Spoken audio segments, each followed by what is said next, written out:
अगर आपने नोटिस किया है कि इंडियन स्टॉक मार्केट्स पिछले 1-1.5 साल से साइडवेज चल रहे हैं, तो एक मेजर रीजन है जिसे समझना जरूरी है। US India trade war. ये सब स्टार्ट हुआ अप्रैल 2025 में, जब यूएस ने रेसिप्रोकल टैरिफ्स अनाउंस किए। उनका आर्ग्यूमेंट था, अगर इंडिया यूएस गुड्स पर हाई टैरिफ्स लगाता है तो यूएस भी इंडिया पर वही करेगा।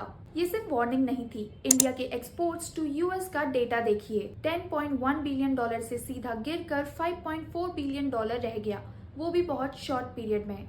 अब बिगेस्ट कंट्रोवर्सी है इंडिया का रशिया से ऑयल खरीदना।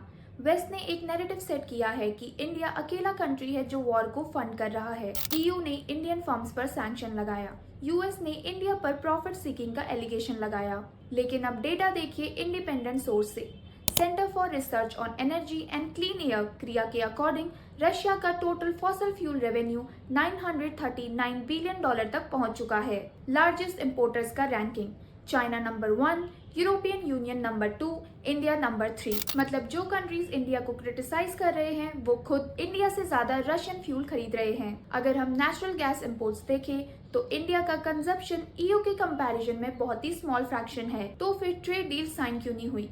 कुछ रिपोर्ट्स बोलती हैं कि रीजन था पीएम मोदी ने प्रेसिडेंट ट्रंप को कॉल नहीं किया, लेकिन रियलिटी इससे काफी डीपर है। यूएस चाहता है कि इंडिया अपने एग्रीकल्चर सेक्टर को ओपन करे और डेयरी सेक्टर को ओपन करे। ये दोनों एरियाज इंडिया की इकोनॉमी के लिए एक्सट्रीमली सेंसिटिव हैं। यहाँ पर कोई भी गवर्नमेंट इजीली कॉम्प्रोमाइज नहीं कर सकती। डील के बदले अब हम देख रहे हैं threats, secondary tariffs up to 500% तक की बात हो रही है।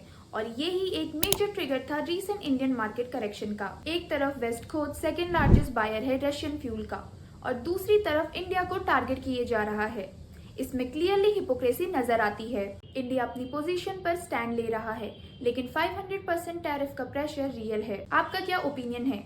क्या इंडिया को रशियन ऑयल बंद कर देना चाहिए सिर्फ वेस्ट को अपीज करने के लिए, या फिर वेस्ट अनफेयर बिहेव कर रहा है? कमेंट्स में अपना व्यू बताइए। और अगर आपको जियोपॉलिटिक्स और मार्केट्स के ऐसे सिंप्लीफाइड ब्रेकडाउन्स चाहिए तो चैनल को सब्सक्राइब जरूर करें। Disclaimer: Investments in the securities market are subject to market risks. Read all the related documents carefully before investing.